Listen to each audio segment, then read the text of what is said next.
Loaded ang naging birthday party ni Chris Bernal. Happy ang birthday girl dahil naibalik na ang mamahaling bag na ninakaw sa kanya. Yan ang chika ni Kata Tibayan.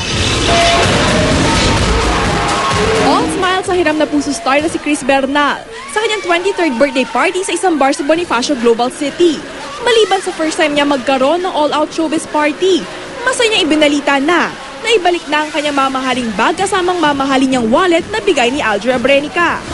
Paano ko itutuloy yung birthday party kung sama-sama ng loob ko na nawalan din ako sa isang party, di ba? Tutuloy pa ba natin? Pero nagkataon, kung kailan ako mag-birthday party, bumalik talaga sa akin.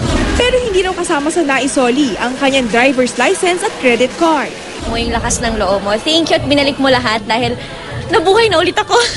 Masaya na ulit ako. Balik mo na rin yung lisensya ko, hindi ako makapagmaneho.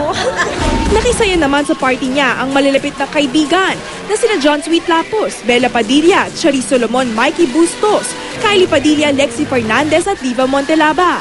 At ngayong single si Chris, hindi siya nakatakas na maling sa kanya leading man na si Mark Heras. Kaya nga, nahihiya ako nung nalagyan ng laman, nalagyan ng kulay, nahihiya ako kay Ina, gano'n. Ano naman kaya sorpresang handog ni Mark kay Chris para sa kanyang birthday? Mark, bilang mo naman ako ng mga Hello Kitty.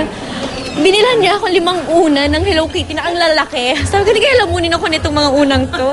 Bilang regalo naman ni Chris sa kanyang fans, makakaasa sila na sa next soap na pagbibidahan niya ay balik tambalan na sila ni Aldra Brenica. Katatibayan updated sa showbiz happenings.